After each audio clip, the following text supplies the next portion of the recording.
बाद राजा अपनी सेना को लेकर के वन में गए तो वन में एक च्यवन नाम के ऋषि तपस्या कर रहे थे और वो ऋषि तपस्या कर रहे थे कई समय से, कई जन्मों से तपस्या कर रहे थे। तपस्या करते करते उन्हें इतना समय हो गया कि उन ऋषि के सारे शरीर में दीमक लग गई, सारे शरीर में दीमक लग गई।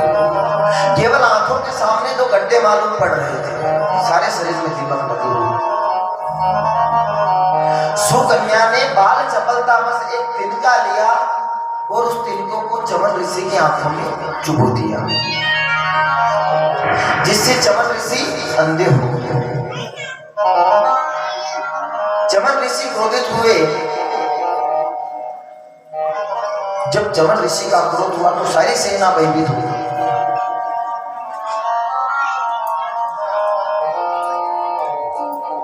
सभी ने च्यवन ऋषि को प्रणाम किया और क्षमा याचना की।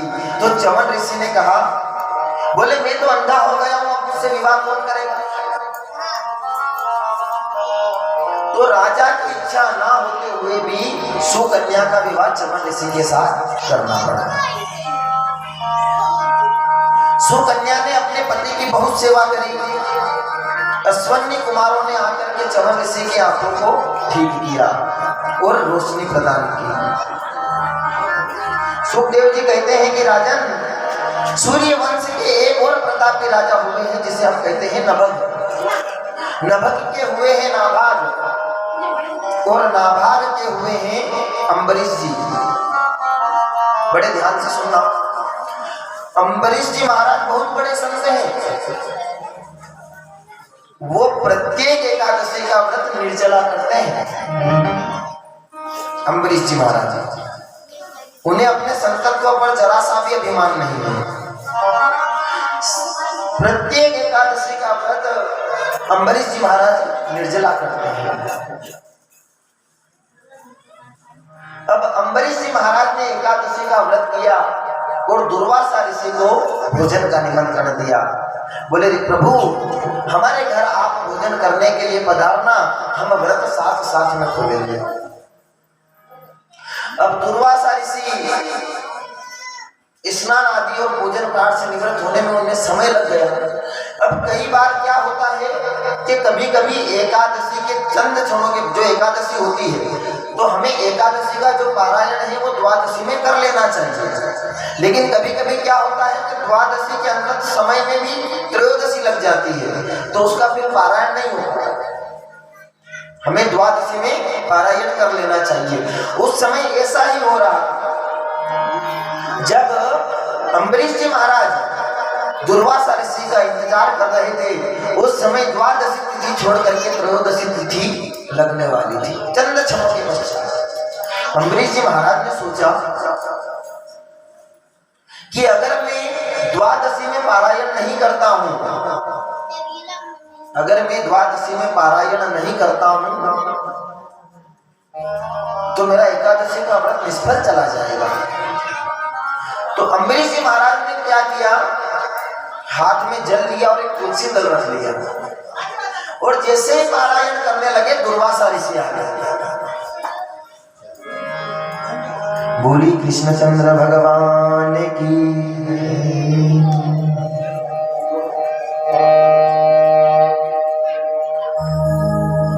हाथ में अम्बरीश जी महाराज ने जल और तुलसी पत्र लिया और पारायण जैसे करने लगे तो दुर्वासा ऋषि का आगमन हो गया। दुर्वासा ऋषि ने कहा, बोले महाराज, हमें भोजन का निमंत्रण दे करके आप हमसे पहले पारायण कर रहे हो। दुर्वासा ऋषि क्रोधित हो गए, क्रोध में लाल हो गए। दुर्वासा ऋषि ने हाथ में जल लेकर के पृथ्वी पर जल डाला तो एक कृत्या नाम की राक्षसी उत्पन्न हुई। दुर्वासा ऋषि ने कहा, इसने भोजन पे निमंत्रण दे करके मेरा अपमान किया है, जाओ इसका वध करो। कृत्या राक्षसी चली है अम्बरीश जी महाराज के पीछे। अम्बरीश जी महाराज जा रहे हैं। अम्बरीश जी महाराज ने भगवान का ध्यान लगाया, बोले प्रभु अगर मैंने संत और ब्राह्मणों में और भगवान में कभी भेद नहीं समझा हो तो ये राक्षसी जहां से आई है जिसने भेजा है उसी के पीछे लग जाए। भगवान की कृपा से कृत्या नाम की जो राक्षसी थी वो पुनः दुर्वासा ऋषि के पीछे लग गई। दुर्वासा ऋषि भागते भागते भागते भागते गए भगवान के पास, बोले प्रभु ये क्या है, मेरा प्रहार मेरे ऊपर।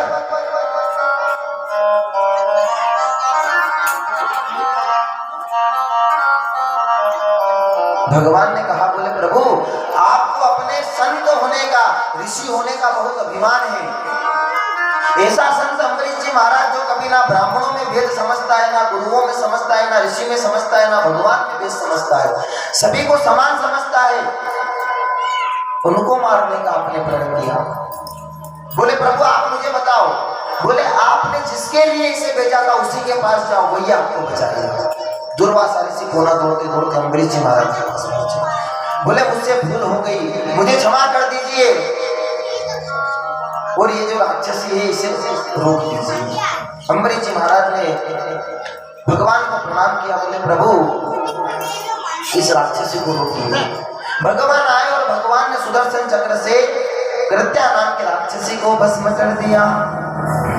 बोली कृष्णचंद्र भगवान की। आगे सूर्यवंश के प्रतापी राजाओं में युवनाश हुए हैं। ये वंशावली चल रही है भगवान राम के जन्म तक पहुंचने से पहले युवनाश हुए। अब देखो सूर्यवंश की एक विशेषता थी, बिना यज्ञ के कोई के संतान नहीं होती सूर्यवंश में, और चंद्रवंश में बिना युद्ध के किसी का विवाह नहीं होता था। ये बड़ी विशेषता है।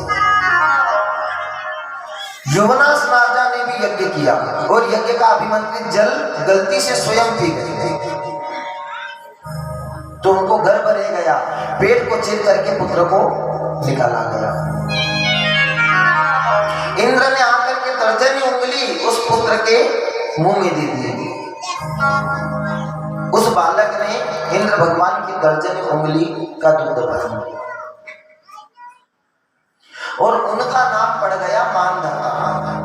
मानधाता के मुचकुंद हुए जिनको भगवान श्री कृष्ण ने मुक्ति प्रदान करी, और इन्हीं मानधाता के वंश में आगे जाकर के त्रिवंदन हुए हैं, त्रिशंकु हुए हैं और महाराज हरिश्चंद्र हुए हैं। अब हरिश्चंद्र जी की बहुत प्यारी कथा है, कभी अवसर लगा तो सुनाएंगे। हरिश्चंद्र हुए हैं, सत्य के राह पर चलते थे हमेशा, सत्य के लिए स्वयं बिक गए। इतने बड़े राजा होंगे हरिश्चंद्र जी महाराज। आगे चलकर के राजा हुए हैं बाहुक। बाहुक की पत्नी जो थी उसको अन्य रानियों से ईर्षा वश जहर दे दिया बाहुक की पत्नी को।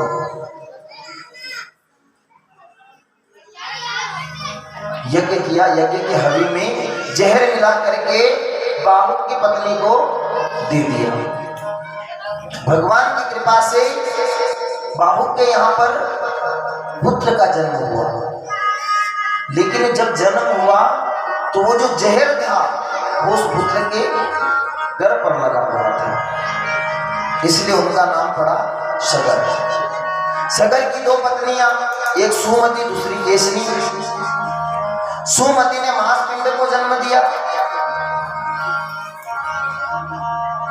और केसनी ने असमंजस जी महाराज को जन्म दिया। क्रोधवश उस मांसपिंड के 60,000 टुकड़े किए, किंतु मंत्र शक्ति से वे 60,000 टुकड़े बालक के रूप में परिणित हो गए। बोलिए राजा रामचंद्र भगवान की। सगर राजा ने अश्वमेध यज्ञ किया, यज्ञ का घोड़ा इंद्र चुरा करके ले गया और कपिल देव के आश्रम में जाकर के छोड़ दिया। सगर के पुत्रों ने जमीन को इतना खुदा कि सागर बना दिया उस घोड़े को ढूंढने के लिए।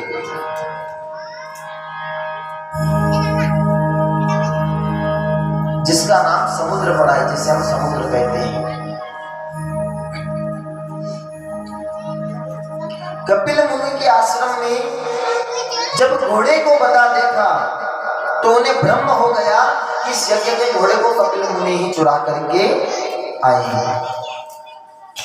सभी 60,000 पुत्र कपिल मुनि को जब मारने के लिए दौड़े तो कपिल मुनि के नेत्र खुले, वहीं 60,000 पुत्र जो थे वो भस्म की ढेरी हो गए। बोली राजा रामचंद्र भगवान की वहीं चल करके भस्म हो गए साफ।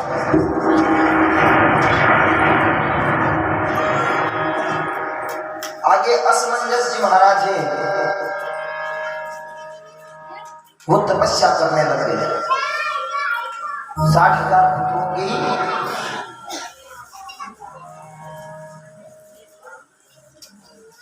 मोक्ष हेतु तपस्या कर रहे हैं, सफलता नहीं मिली। असमंजस के हुए पुत्र अंशुमान ने तपस्या करके कपिल भगवान को प्रसन्न कर लिया। कपिल भगवान को प्रसन्न कर लिया। अंशुमान जी ने कहा, बोले प्रभु मेरे 60,000 जो भाई हैं वो भस्म की ढेरी पड़े हैं,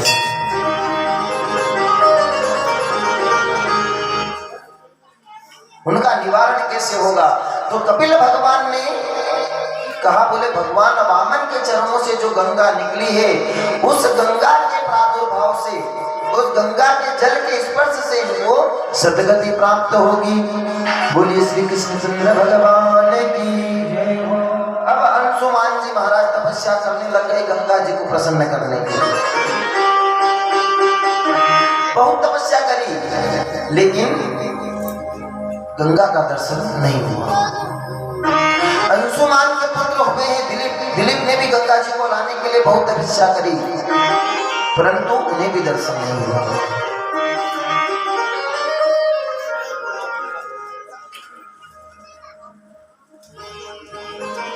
उसके बाद में दिलीप के हुए हैं भागीरथ जी महाराज। भागीरथ की तपस्या से गंगा प्रसन्न हो गई। भागीरथ जी महाराज की तपस्या से गंगा प्रसन्न हुई। भागीरथ जी महाराज ने कहा, बोले मेरे 60,000 पूर्वज जो हैं वो भस्म की ढेरी पड़े हुए हैं, उनके उद्धार के लिए आपको चलना पड़ेगा। गंगा मैया ने कहा, बोले भागीरथ मैं चलने के लिए तैयार हूं, परंतु मैं आकाश से आऊंगी तो सीधा पाताल में चली जाऊंगी, मेरे वेग को धारण करने वाला चाहिए। भागीरथ जी ने कहा, बोले भैया क्या करें? बोले भगवान शिव जी को जाकर के प्रसन्न करो और उनसे कहो कि अपनी जटा में मेरे वेग को धारण करे। बोली शिव शंकर भगवान की। भागीरथ जी महाराज ने शिव शंकर भगवान की तपस्या करी, भगवान शिव शंकर को प्रसन्न किया। भगवान शिव शंकर ने कहा, बोले जाओ गंगा से कह दो उनके वेग को मैं धारण करूंगा।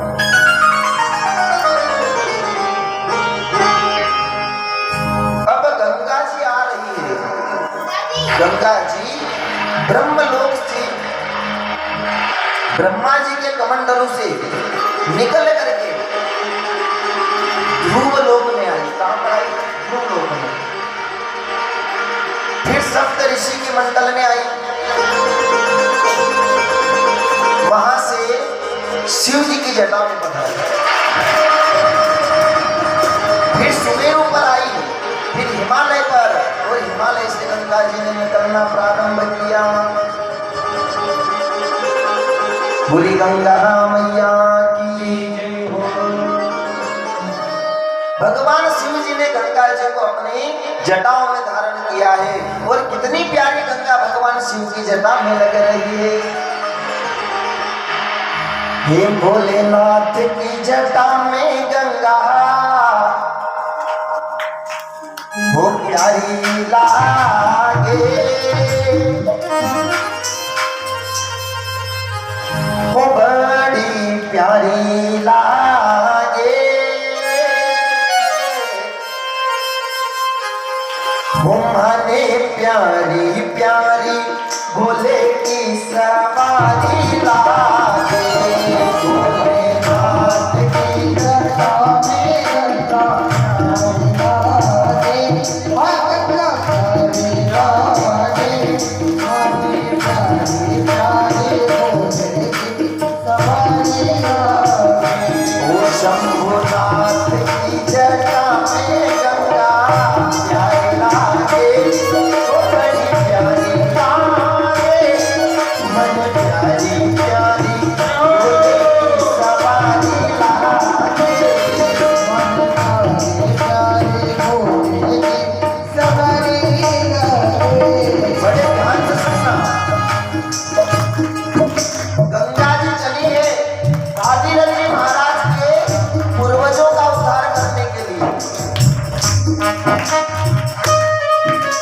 भागवत जी में वर्णन आता है जो अभी आप सुन रहे हो। गंगा जी भागीरथ जी महाराज के पूर्वजों का उद्धार करने चली है। और आपके यहाँ गांव खेड़ा कासुन में भी ये भागवत ज्ञान गंगा यज्ञ हो रहा है। कौन सा हो रहा है? गंगा यज्ञ, ज्ञान गंगा यज्ञ। ये गंगा जब भागीरथ जी के पूर्वजों का उद्धार कर सकती है, उनको सतगति प्राप्त कर सकती है, तो क्या आपको नहीं करी? इसलिए जितने भी भक्त हैं सभी को इस गंगा में डुबकी लगाना है।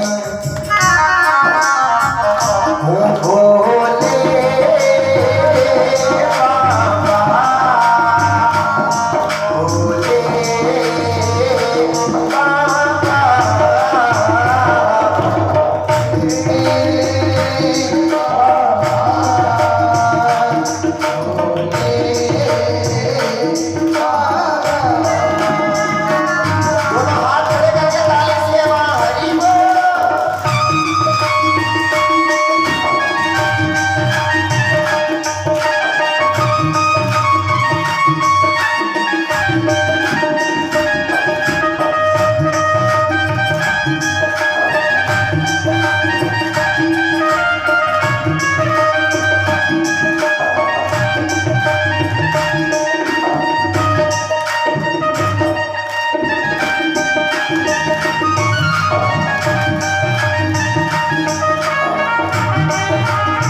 रिम झिम श्रावण लायो अमृत की बरसात। रिम झिम श्रावण लायो अमृत की बरसात। अरे रिम झिम श्रावण लायो अमृत की बरसात। रिम झिम श्रावण लायो अमृत की बरसात। सोमवार की परिक्रमा पे निकलिया घोड़ा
भगवान शिव जी के साथ कौन है? नीलकंठ के कंठ पे सोहे कालो नाग। नीलकंठ के कंठ पे सोहे कालो नाग। नीलकंठ के कंठ पे सोहे कालो नाग। नीलकंठ के कंठ पे सोहे कालो नाग। एक हाथ में त्रिशूल जाके दूजे में डमरू राम। एक हाथ में त्रिशूल जाके दूजे में डमरू राम।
बोलिए शिव शंकर भगवान की जय हो।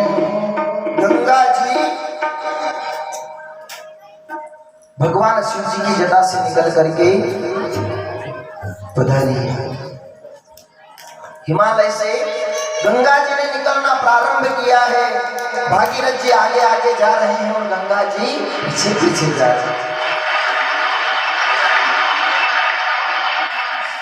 अब भागीरथ जी जब गंगा जी को लेकर के जा रहे थे तो बीच में एक जांगवीर नाम के ऋषि तपस्या कर रहे थे। तो गंगा जी ने अपने वेग से जांगवीर ऋषि की लोटा कमंडलू जो थे वो बहा करके ले गए।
हरि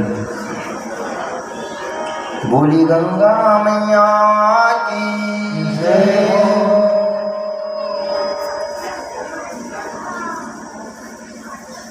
भागीरथ जी महाराज आगे आगे चल रहे हैं, गंगा जी पीछे पीछे चल रही है। गंगा जी ने जांगवीर ऋषि के लोटा कमंडल बहा करके ले गए। जांगवीर ऋषि ने कहा, बोले गंगा तुझे इतना अभिमान कि तू एक ऋषि के लोटा कमंडल बहा करके ले जा रही है। जांगवीर ऋषि में एक चलो में पूरी गंगा को रखा और पान कर गए। बोली कृष्ण चंद्र भगवान की जय हो। ऐसे ऐसे संत हुए हैं इस धराधाम पर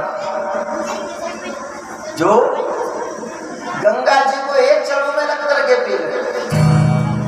भागीरथ जी महाराज ने कहा, बोले प्रभु ये क्या करते हो आप? मेरे पूर्वजों ने बहुत तपस्या करी है, मैंने बहुत तपस्या करी है, तब जाकर के गंगा जी आई है। मेरे 60,000 पूर्वज भस्म की ढेरी पड़े हुए हैं महाराज, गंगा जी को बाहर निकालो। उनके उद्धार के लिए मैं गंगा जी को प्रसन्न करके लाया हूं।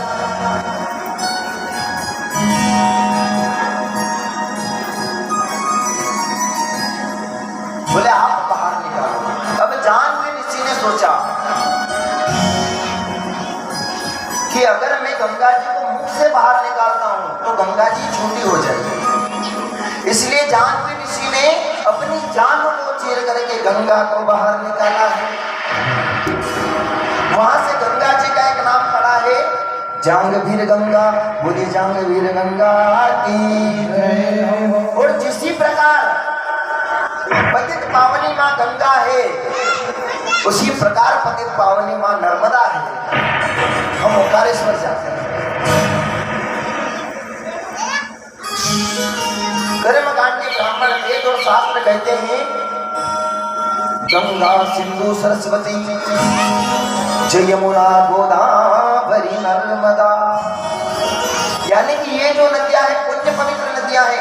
नदियों में स्नान करने से व्यक्ति के सर्व पाप धुल जाते हैं। ये ऐसी नदियां हैं। जब भी आप ओंकारेश्वर जाते हैं तो नर्मदा स्नान हमें अवश्य करना चाहिए और हमेशा अपने मन में एक ही भाव होना चाहिए। वो क्या?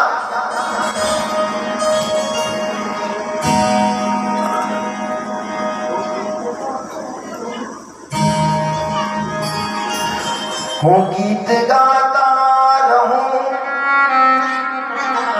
मैं सदा सर्वदा, हो भजन गाता रहूं मैं सदा सर्वदा, हे नर्मदा नर्मदा नर्मदा नर्मदा नर्मदा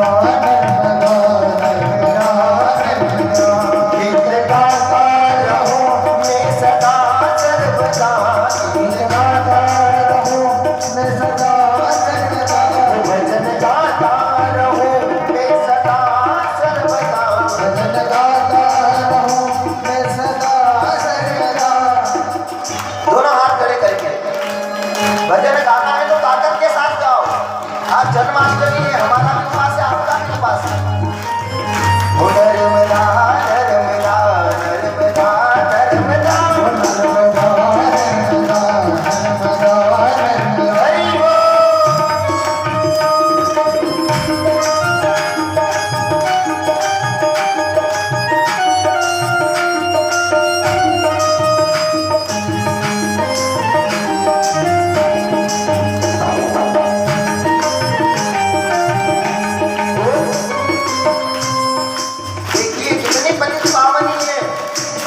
माँ गंगा, माँ नर्मदा, यमुना, ये पावन पवित्र नदियां मानी जाती है। जो नर तुझ में डुबकी लगावे, ओ जो नर तुझ में डुबकी लगावे, कष्ट मिटे और मुक्ति पावे, कष्ट मिटे और मुक्ति पावे। जो नर तुझ में डुबकी लगावे, जो नर तुझ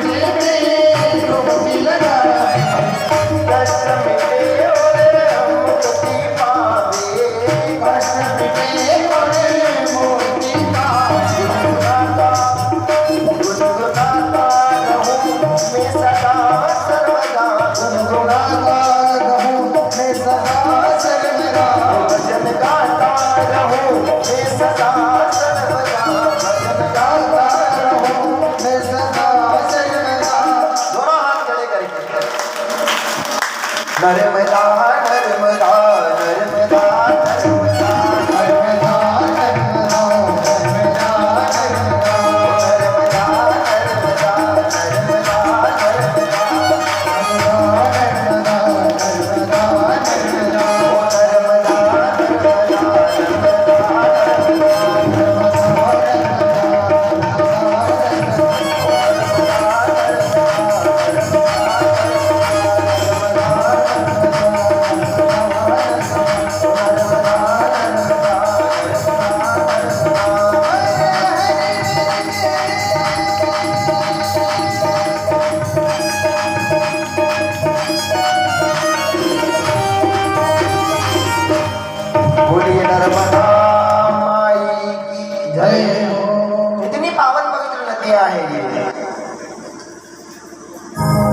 में से भी बहुत सारे जाते हैं गंगा जी में पूर्वजों को छोड़ने के लिए।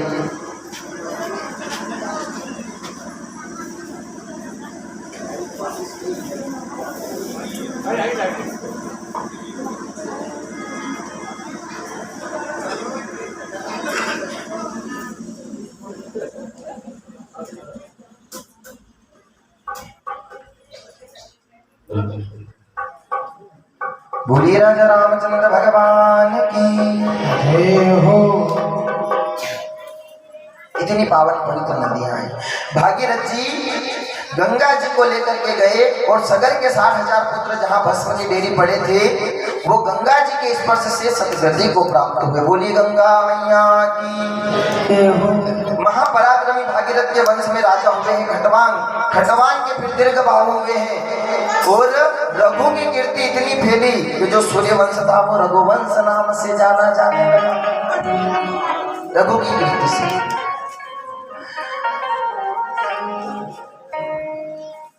दीर्घ बाहु के लंबोष्ट हुए हैं और लंबोष्ट के रघु, रघु के हुए हैं अज और अज के हुए हैं महाराज दशरथ जी। यहाँ से हम राम जी के कथा में प्रवेश करते हैं। अभी जो चल रही थी ये वंशावली थी, अपने नहीं होता है, उनके पिताजी, उनके पिताजी, जिनके पिताजी नहीं, ऐसे ये भगवान श्री राम के पूर्वज हैं। दशरथ जी महाराज अयोध्या के राजा हैं। दशरथ जी महाराज की 3 रानियां हैं, परंतु संतान नहीं।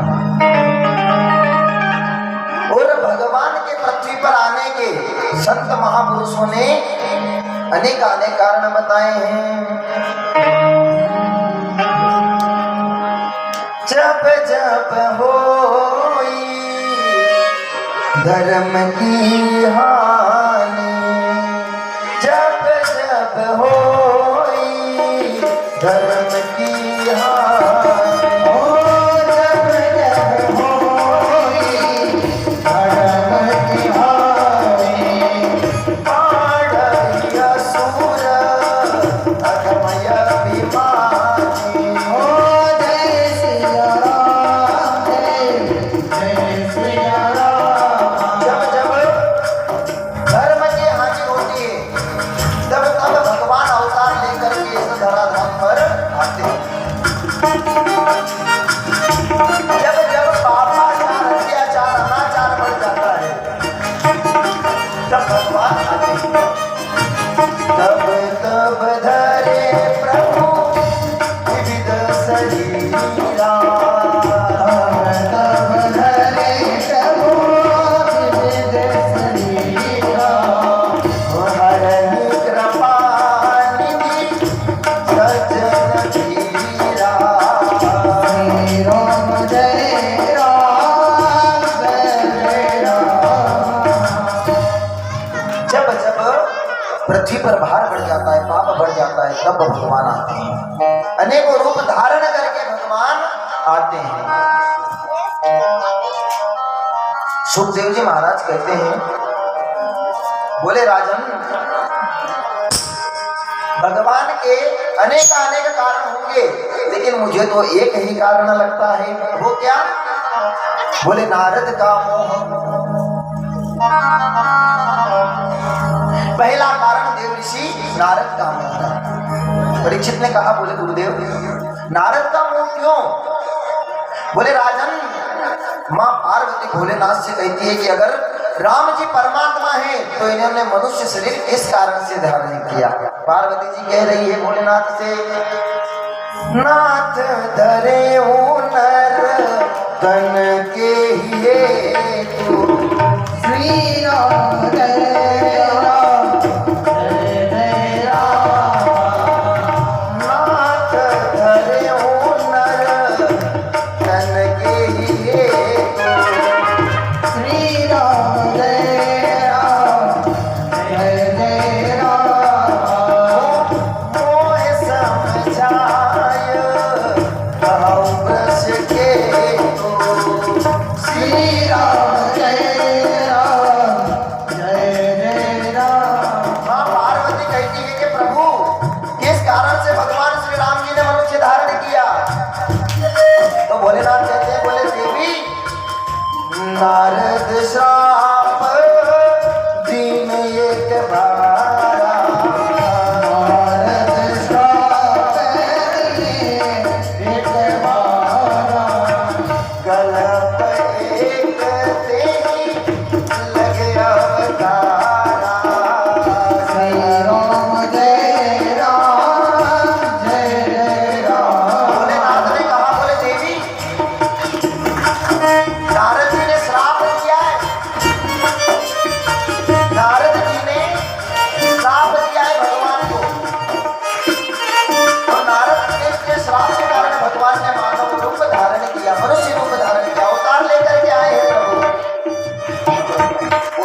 नारद जी के श्राप के कारण भगवान अवतार लेकर के आए हैं। पार्वती जी ने कहा, बोले नारद जी तो विष्णु भगवान के भक्त हैं, परम वैष्णव है, परम ज्ञानी है, फिर किस कारण से श्राप दिया? पार्वती जी कह रही है, और ये नारद जी जो है ना, ये पार्वती जी के गुरु हैं। कारण कवन श्राप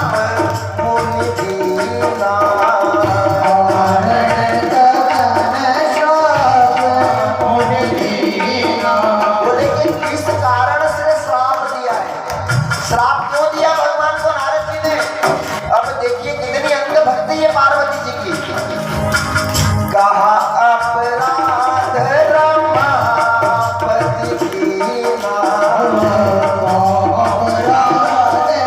रमापति दीना, जय सिया राम, जय जय सिया राम, जय सिया राम, जय जय सिया राम। बोली राजा रामचंद्र भगवान की। पार्वती जी ने कहा, बोले श्राप क्यों दिया? भोलेनाथ कहते हैं कि देवी सुनो, एक बार देव ऋषि ने भगवान नारायण को श्राप दिया, क्योंकि देव ऋषि ने काम को जीत लिया था, और जब काम को जीता तब देव ऋषि को अभिमान हो गया। आवाज सही आ रही है ना? काम को जीत लिया तो उन्हें अभिमान हो गया, इतना अभिमान हुआ उन्हें। बोले मैंने काम को जीत लिया, मैंने काम पर विजय प्राप्त कर ली है। उन्हें एक तपस्या को भंग करने के लिए जब काम आया तो काम क्षमा मांग करके चला गया। उन्हें क्रोध भी नहीं आया, बोले मैंने काम को भी जीता और क्रोध को भी जीता। नारद जी शंकर जी के पास गए और शंकर जी को कहा, बोले प्रभु मैंने एक कथा तैयार कर ली।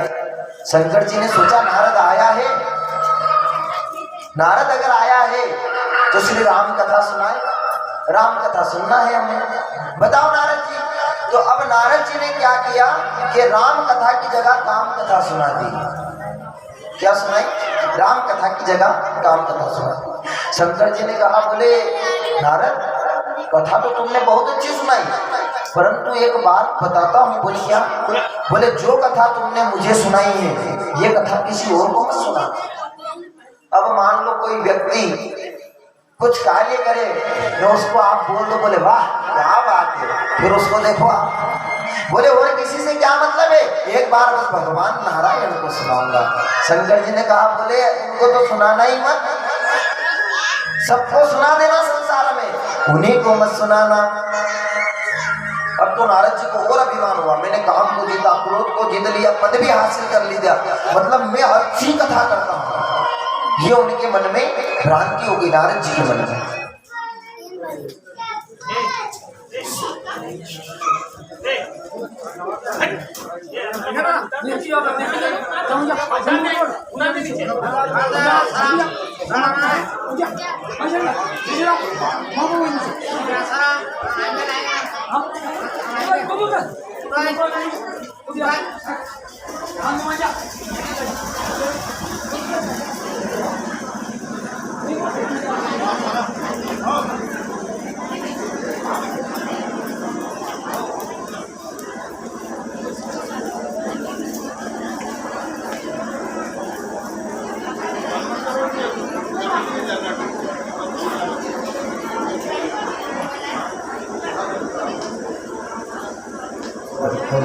बोली राजा रामचंद्र भगवान की जय।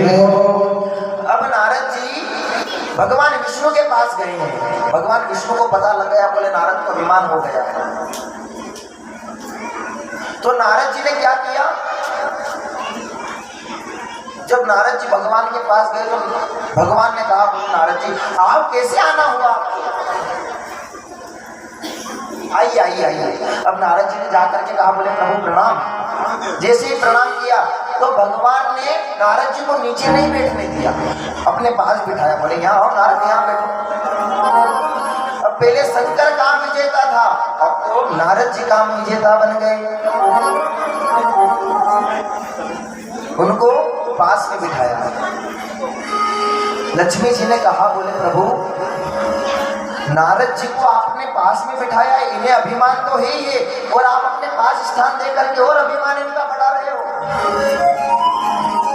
भगवान ने कहा, बोले देवी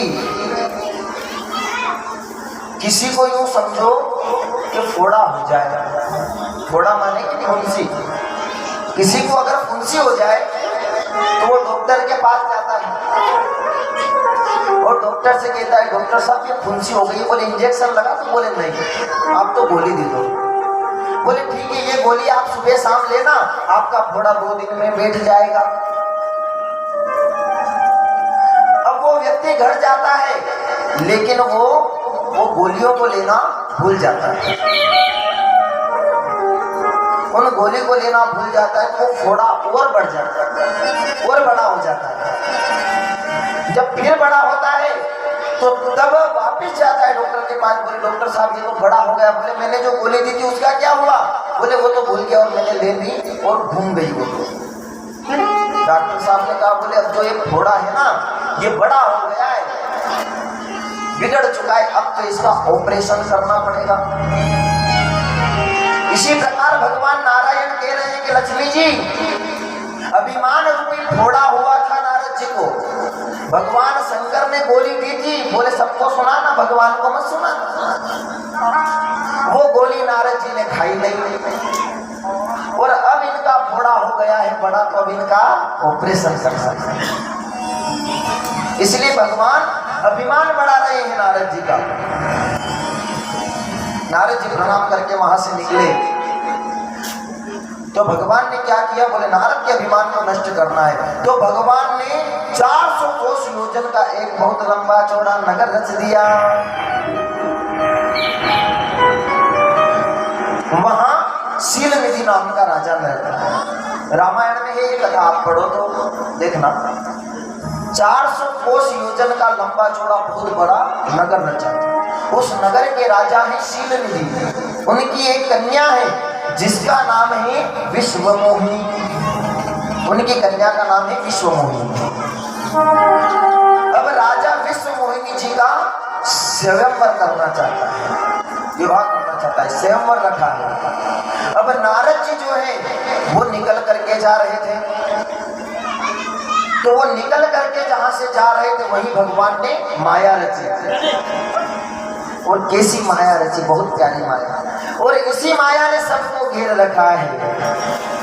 वो ये माया तेरी बहुत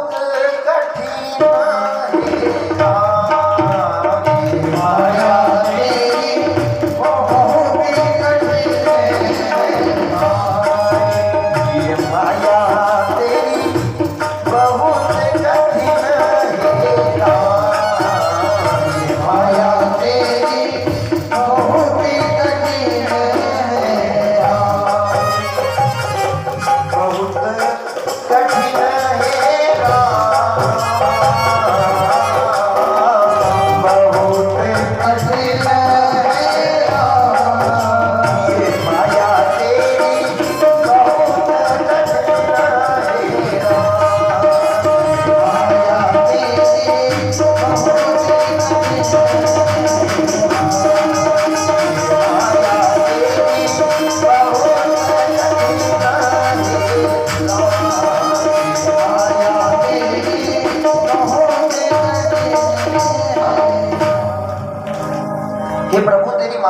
कठिन है। और कितनी कठिन है, नारद जी निकल रहे हैं उससे आगे। तो नारद जी ने किसी से पूछा, बोले ये कौन सा नगर है, यहाँ के राजा कौन है? बोले कि यहाँ के शीलनिधि राजा है, और उनकी एक कन्या है जिसका नाम है सुकन्या विश्वमोहिनी। इतनी सुंदर कन्या है और उनका स्वयंवर रखा है। आप चलिए और हस्तरेखा देखिए, इस कन्या से कौन विवाह करेगा? तो नारद जी गए हैं और नारद जी ने हस्तरेखा देखी। क्या? जो पर अमर सोई हो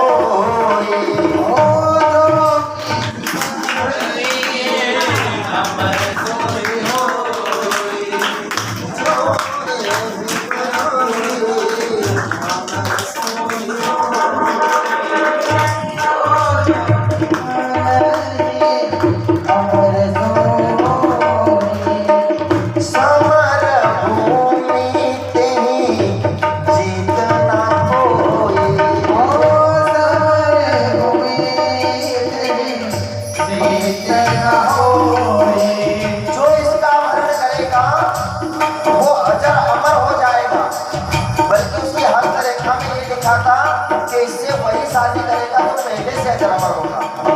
नारद जी ने उल्टी परिभाषा बता दी, जो यही बने अमर जो इसे शादी करेगा वो अमर हो जाएगा। बाकी हस्तरेखा में लिखा था, बोले जिससे वही शादी करेगा जो पहले से अजर अमर होगा। उल्टी रेखा पड़ता हरि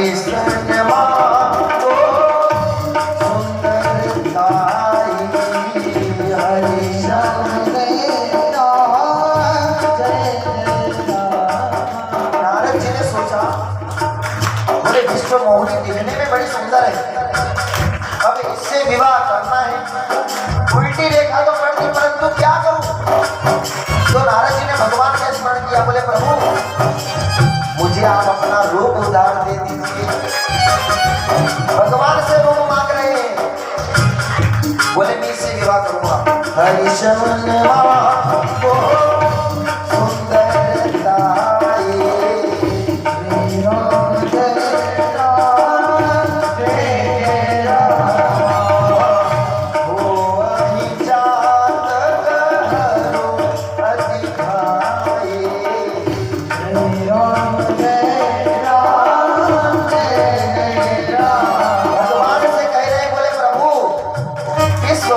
कन्या है, बड़ी सुंदर है, सुशील है। अब आपको पता है कि मैंने काम को जीत लिया, मैंने क्रोध को जीत लिया, अब तो मैं भी आपकी बराबरी में बैठने लगा हूँ। तो प्रभु आपकी एक पत्नी है तो मेरी भी एक पत्नी होना चाहिए। ऐसा मन नारद जी की आया। नारद जी ने भगवान से कहा, बोले प्रभु मुझे आप इतना सुंदर रूप दे दीजिए। फिर नारद जी ने सोचा, बोले भगवान से सुंदर तो मैं यही नहीं। तो नारद जी ने क्या सोचा, बोले मैं भगवान से इन्हीं का रूप मांग लेता हूँ।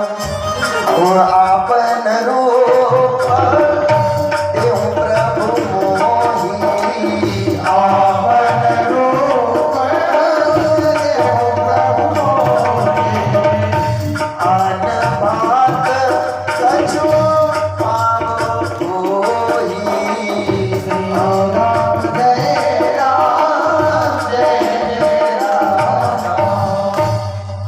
भगवान से कहा, बोले प्रभु आप अपना रूप मुझे दे दीजिए, तुम सम रूप हरि मोहि देवी। भगवान ने कहा, बोले नारद जी भगवान बनने चले हो, तुमको रूप चाहिए, देते हैं। नारद जी ने कहा, बोले प्रभु जेहि विधिनाथ होई हित मोरा, करहु सुबेग दास में तोरा। प्रभु जिस प्रकार से मेरा हित हो ऐसा आप करिए। भगवान ने कहा, बोले नारद ऐसा ही मैं करूंगा जिस प्रकार से तुम्हारा हित होगा। बोले हाँ प्रभु मैं आपका दास हूं। भगवान ने कहा, जेहि विद हो यही परम हित, नारद सुनहु तुम्हार, सोई हम कर बना आन कछु, वचन नम सह समान। जिस कारण से तुम्हारा हित होगा वही हम करेंगे। और भगवान ने नारद जी को स्वयं के रूप की जगह, नारद जी बने थे सुंदर बनने के लिए, बोले मैं सुंदर बनूंगा, विवाह करूंगा। और भगवान ने नारद को सुंदर की जगह बंदर बना दिया। बोली कृष्णचंद्र भगवान की जय हो। बंदर बना दिया सब। अब कथा तो बहुत लंबी तो बंदर बनाया। नारद जी विश्व मोहिनी के स्वयंवर में चले गए। एक लंबी लाइन लगी थी तो नारद जी ने सोचा, बोले ज्यादा पीछे बैठूंगा तो विश्व मोहिनी किसी और के गले में वरमाला डाल दी। बोले फिर बोले सबसे आगे जाकर के बैठना चाहिए। दो शिव जी के गण बैठे हुए थे, उन दोनों के बीच में जाकर के नारद जी बैठ गए और बड़े गदगद हो रहे। बोले भगवान से रूप मांग करके आया हूँ, मुझसे ज्यादा सुंदर तो यहाँ कोई हो ही नहीं सकता। ऐसा नारद जी सोचते। अब देखिए किसी का बुरा होता है ना तब व्यक्ति उसे उकसाता है, और जब उसका बेचारे का सब कुछ बिगड़ जाए फिर उसे वो राह दिखाता है। आज शिव जी के गण कह रहे नारद जी से, अरे वाह क्या सुंदर रूप है, ऐसा तो हमने कभी देखा ही नहीं। नारद जी ने कहा बोले ऐसे ही समझते हो क्या, भगवान से रूप लेकर के आए। बोले हाँ बाबा ऐसा रूप तो भगवान ही दे सकते हैं और कोई नहीं दे सकता। बड़े गदगद हो रहे। उसी सभा में भगवान स्वयं राजा का वेश बना करके आए हैं। अब विश्व मोहिनी आई है वरमाला लेकर के। अब नारद जी बार बार ऊंचे हो रहे। शिव के गणों ने कहा बोले नारद जी सही से बैठ जाओ। अरे बोले मैं छोटी कद का हूं, अगर नहीं दिखा ना विश्व मोहिनी ने किसी और के गले में वरमाला डाल दी तो। बार बार खड़े होते फिर बैठते खड़े होते। अब विश्व मोहिनी जा रही है, ये ढोंगी है, ये पाखंडी है, ये पापी है, ये अत्याचारी है, ऐसे करते करते करते करते जा रही है। अब जिस लाइन में नारद जी बैठे थे उस लाइन में विश्व मोहिनी ने देखा ही नहीं। और जहां भगवान राजकुमार के वेश में विराजमान थे वहां जाकर के विश्व मोहिनी ने वरमाला डाल दी। बोली कृष्ण कन्हैया लाल की जय। वहां जाकर के वरमाला डाल दी। अब सब वरमाला डल गई। भगवान ने एक तरफ तो विश्व मोहिनी का हाथ पकड़ा और दूसरी तरफ लक्ष्मी जी का हाथ पकड़ा और चले जा रहे हैं। शिव के गणों ने कहा बोले ये रोंग नंबर कैसे लग गया, माला तो हमारे गले में डलनी थी, ये उधर कैसे डल गई। शिव के गणों ने कहा बोले प्रभु जितना सुंदर आपका रूप है, आप एक बार जाकर के जल में आईने में अपना मुख देखिए, जल में अपना मुख देखिए। नारद जी गए, नारद जी ने जाकर के जल में अपना मुख देखा तो बंदर का मुख था। अरे क्रोध में लाल हो गए नारद जी। बोले भगवान मुझे स्वयं का रूप मांगा था और बंदर का रूप दे दिया। बोले मैं आपको श्राप देता हूँ कि आपको पत्नी वियोग में वन वन में घूमना पड़ेगा। उसी श्राप के कारण भगवान धराधाम पर अवतार लेकर गए। इतना प्यारा प्रशंसा। और बहुत सारे कारण हैं। दूसरा कारण अंधी और अंधाओं का श्राप लगा श्रवण कुमार की माता पिता। बहुत सारे अनेक कारण हैं। और रामचरितमानस में राम कथा सुंदर कर तारी समय व्यय गुणावनहारी। एक मनु शत्रुपा त्रेता में दशरथ जी बन करके और कौशल्या बन करके आए हैं। और बाबा ने मानस में कहा है राम जन्म के हेतु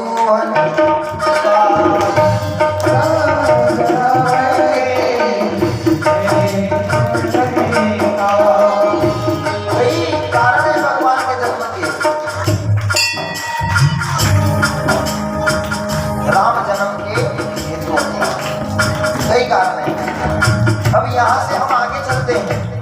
कभी देखो राम कथा करने का अवसर मिला ना तो आपको सब कारण बताएंगे। तो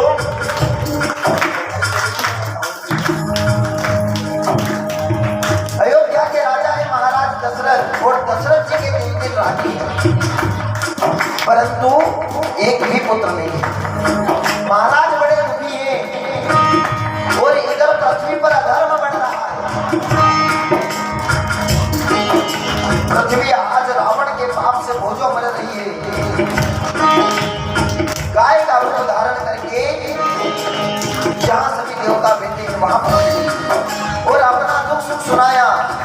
सभी देवता ब्रह्मलोक को गए और ब्रह्मा से सभी वृतांत सुनाया। ब्रह्मा ने कहा पृथ्वी आप धीरज रखो, हम सब भगवान से प्रार्थना करते हैं, भगवान से प्रार्थना करते हैं और भगवान ने सबकी प्रार्थना को स्वीकार किया और भगवान ने आशीर्वाद दिया, बोले जाओ बंदर भालू का रूप बना करके जाओ, हम आ रहे हैं। देवता वहां से वापस आ गए, सभी ने बंदर भालू का रूप बना लिया। अब महाराज दशरथ बड़े दुखी हैं कि मेरी कोई संतान नहीं है और बाबा तुलसीदास मानस में कहते हैं, एक बार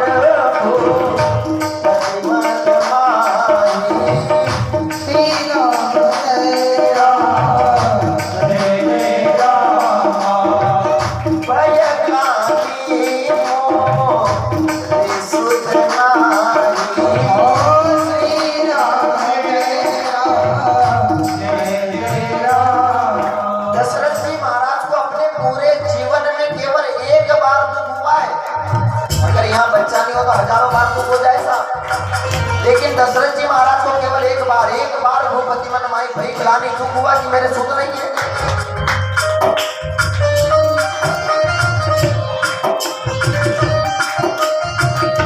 क्या करना चाहिए?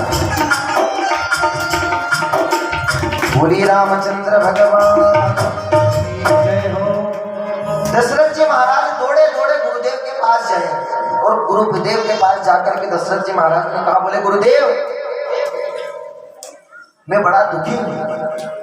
गुरुदेव ने कहा, बोले क्यों? अब दशरथ जी कह रहे हैं गुरुदेव से, अरे निज सुख दुख सब गुरु ही सुनायो, निज सुख दुख सब गुरु ही सुनायो, ब्रह्म वशिष्ठ बहु विधि समझायो,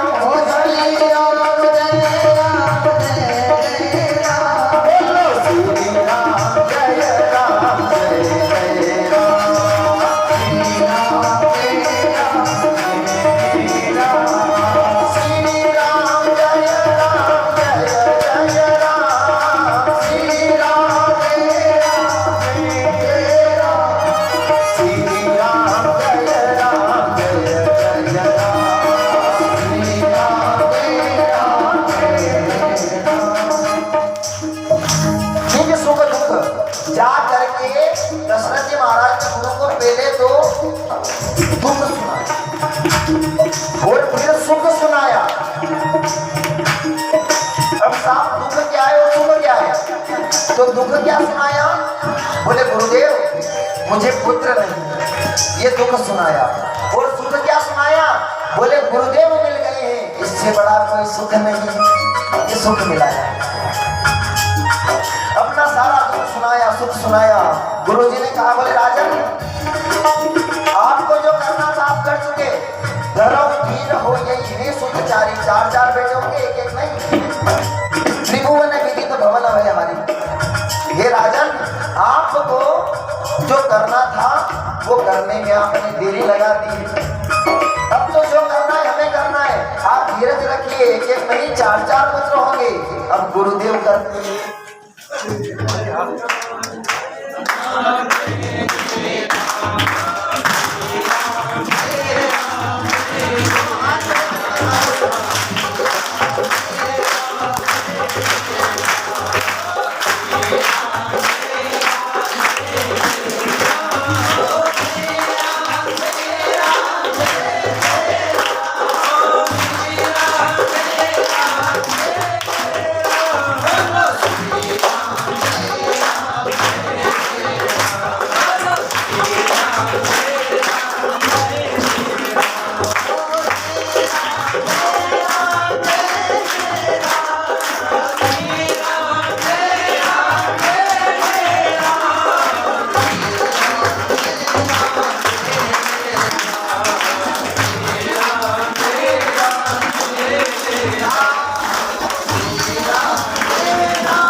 श्रृंगी ऋषि वशिष्ठ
बोलिए राजा रामचंद्र भगवान की जय हो। गुरुदेव ने क्या किया?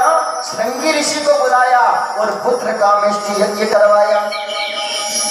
सभी भगत सहित मुनि सब जन आहुति लगा रहे हैं और उस यज्ञ में से अग्निदेव का हवि यानी कि खीर का प्रसाद लेकर के निकले।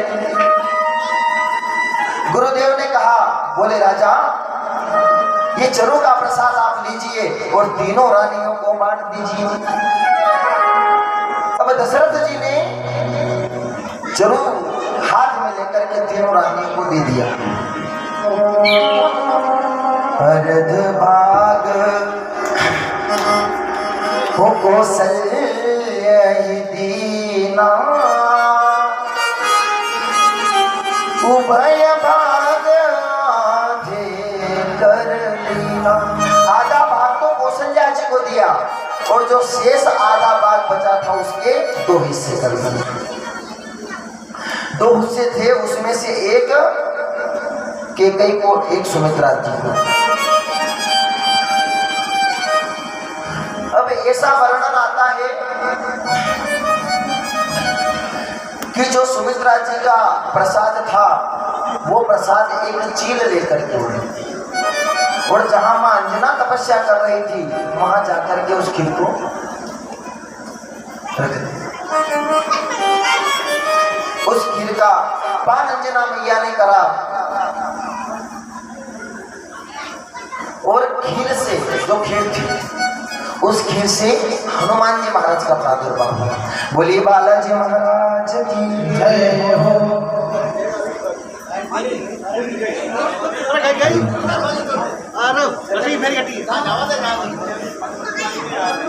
उस खीर से बालाजी महाराज का प्रादुर्भाव हुआ। भगवान शिव जी विष्णु लोक को गए और कहा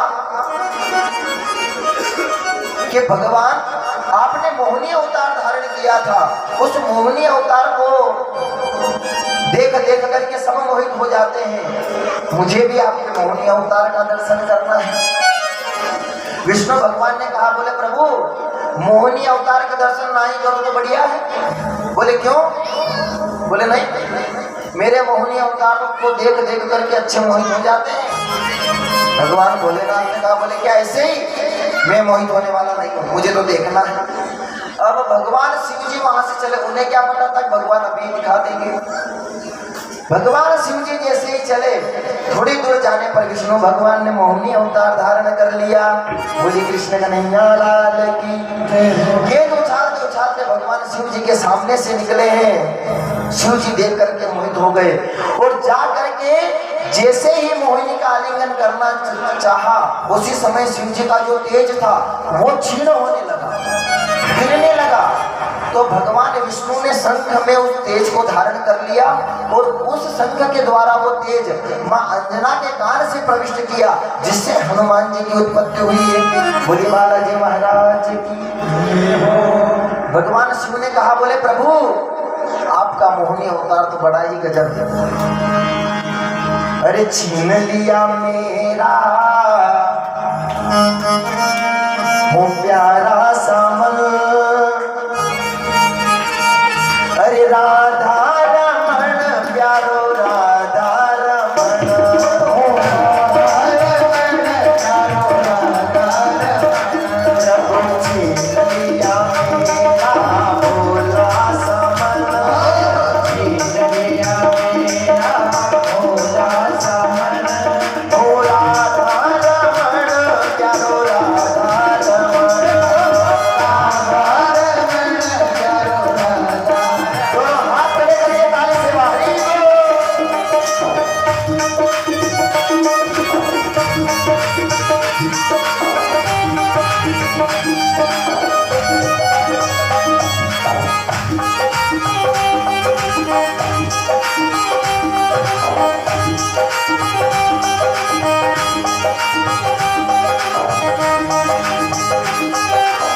धन का धन और मोहन राधा रमण प्यारो राधा रमण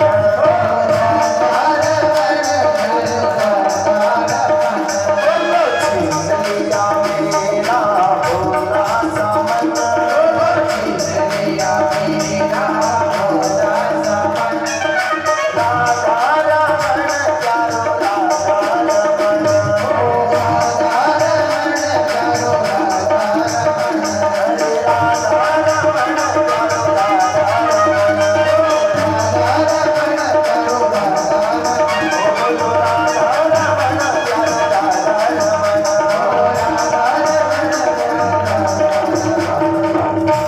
बोलिए कृष्ण कन्हैया लाल की जय हो। भजन तो पूरे पूरे हैं हमारे पास, कोई दिक्कत नहीं, लेकिन आपको अधिक से अधिक कथा सुनाने का प्रयास करना है। आगे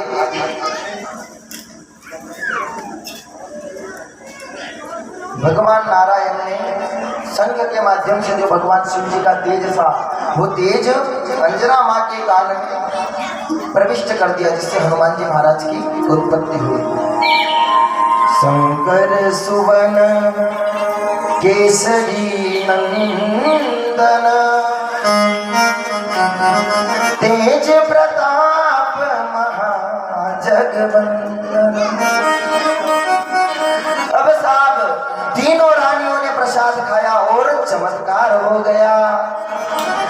सुखदेव जी कहते राजन क्या चमत्कार हुआ?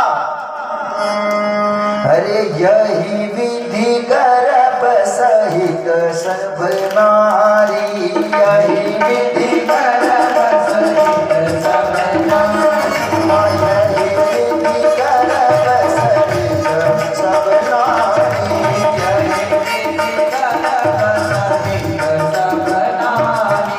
भई हृदया रसिक सुख भारी, श्री राम जय राम जय राम। क्या हुआ? सबके मन में हृदय उल्लास हो गया, गर्भ रह गया, गर्भवती हो गई। और जाजिन हरि गर्भ में आए, जाजिन हरि गर्भ में आए, सकल लोक सुख संपत्ति छाए, श्री राम जय राम जय जय राम। बोलो श्री राम जय राम जय जय राम, श्री राम जय राम जय जय राम, श्री राम जय राम जय जय राम, श्री राम जय राम जय जय राम। बोलो श्री राम जय राम जय जय राम, बोलो श्री राम जय राम जय जय राम। तीनों रानियां गर्भवती हो गई, भगवान गर्भ में आ गए। राजा दशरथ जी के खुशी का ठिकाना नहीं रहा। तीनों रानियों के खुशी का ठिकाना नहीं रहा। समय आने पर भगवान श्री राम का प्राकट्य हुआ। और कब? नौमी तिथि मधु मास पुनीता, शुक्ल पक्ष अभिजित हरि प्रीता। पवित्र चैत का महीना, नौमी तिथि, शुक्ल पक्ष और भगवान का प्रिय अभिजित मुहूर्त, और दोपहर के ठीक 12 बजे भगवान का प्राकट्य हुआ। बोली राजा रामचंद्र भगवान की। शंख, देखिए भगवान का प्राकट्य किस प्रकार हुआ है। सशंख चक्र सकिरीट कुंडलम सपीत वस्त्रम सरसीरु हेरुरम सहार वक्षे स्थल कौस्तुभ स्त्रियम नमामि विष्णु शीर्षाम चतुर्भुजम। चतुर्भुज रूप में भगवान आए। वह पवित्र समय सब लोगों को शांति देने वाला है, जिस समय भगवान का प्राकट्य हुआ। भगवान ने नौमी तिथि को जन्म लिया। अब देखिए भगवान ने नौमी तिथि को जन्म क्यों लिया? क्योंकि जो ये 9 जो अंग है वो अपने आप में परिपूर्ण है।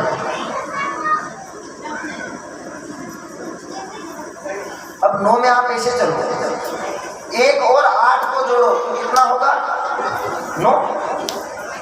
1 और 8 जोड़ेंगे तो 9, 2 और 7 जोड़ो 9, 3 और 5, 3 और 6, 3 और 6 जोड़ो तो 9, 5 और 4 जोड़ो तो 9। मतलब ये अपने आप में पूर्ण है। इसलिए भगवान ने 9वीं तिथि को जन्म लिया। और जन्म लिया तो कैसे? हो भय प्रकट कृपाला दीन दयाला कौसल्या हितकारी। हो भय प्रकट कृपाला दीन दयाला कौसल्या हितकारी। हो भय प्रकट कृपाला दीन दयाला कौसल्या हितकारी।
विप्रधेनु सुर संतहित लीन मनुज अवतार। निज इच्छा निर्मित तनु आया गुण गोपाल। भगवान ने जन्म लिया, प्रकट हुए हैं भगवान। अब प्रकट हुए तो कैसे? चतुर्भुज रूप में। और कौशल्या जी से कहा, बोले मैया मैं आ गया। सैकड़ों नर नारियों की भीड़ लग गई है भगवान के द्वार पर। बोले मैया दरवाजा खोलो, सब देखना चाहते हैं मुझे। भगवान ने कहा, बोले प्रभु ऐसे कभी बच्चा पैदा होता है क्या? बोले फिर कैसे होता है? बोले छोटे बनो, आपको मैंने पुत्र बनकर आने के लिए कहा था, आप तो बाप के बाप में जिसके भी बाप बन के आ गए, पुत्र बनिए। भगवान पुत्र बन गए। बोले भैया, बोले ये वस्त्र खोलो, वस्त्र पहन करके कौन पैदा होता है? वस्त्र उतारो। बोले भैया बड़ी परेशान करती, कहो छोटे बनो में, कहो वस्त्र उतारो। चलो कोई बात नहीं, भगवान ने वस्त्र उतार दिए। बोले अब दरवाजा खोल दो। बोले ऐसे थोड़ी, बच्चा जब पैदा होता है तो वो रोता है, पहले रो। भगवान ने कहा, बोले मोकू गाय की आफत आई जो मैं रो। बोले हाँ लाला, जीवन में सबका रोना तो तुम्हें ही रोना है, बाकी आज और रो लीजिए। बरसिए। और जैसे ही भगवान ने सुना कि माँ रोने के लिए कह रही है तो उस सुनी वचन सुजाना रोदन ठाना वही बालक माता के कहने से बालक जी बन करके और रोने लग गए। इधर दासियों ने जाकर के दशरथ जी को कहा, बोले माता कौशल्या ने पुत्र को जन्म दिया है।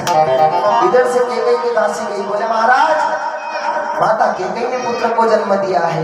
इधर सुमित्रा की दासी गई, बोले महाराज सुमित्रा ने पुत्र को जन्म दिया है।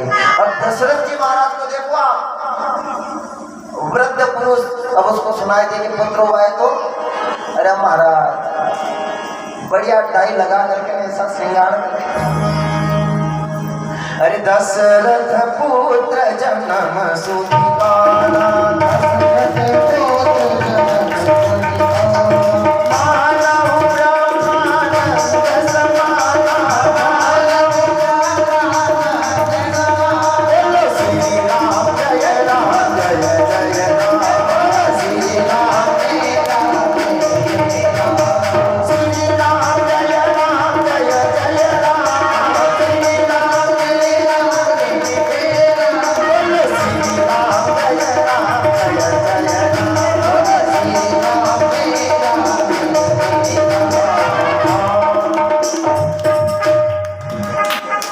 बोली राजा रामचंद्र भगवान की जय हो।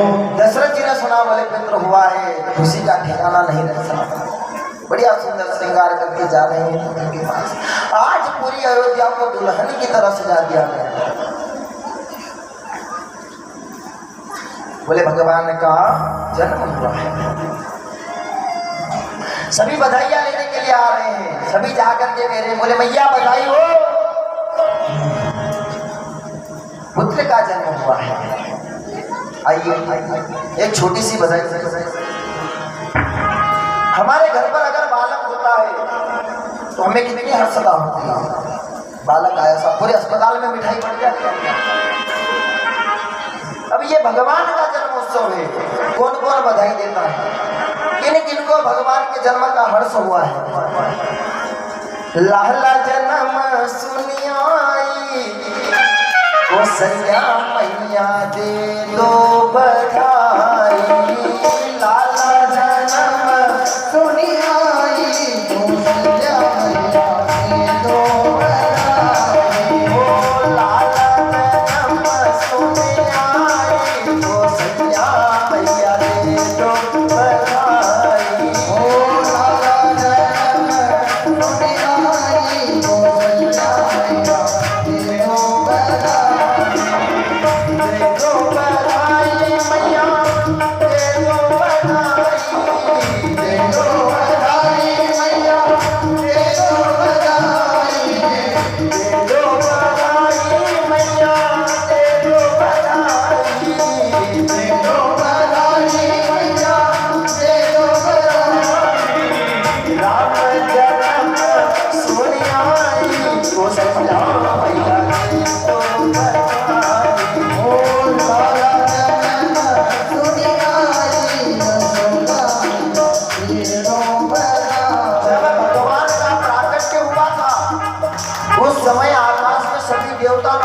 ब्रह्मा नाचने लगे, विष्णु नाचने लगे, सब नाचने लगे, शंकर जी नाचने लगे।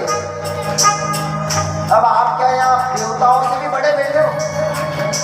जो जो देवताओं से बड़े वो बैठे रहेंगे, और जो जो देवता से बड़े नहीं अपने स्थान पर खड़े होकर के लाला जन्म सोनिया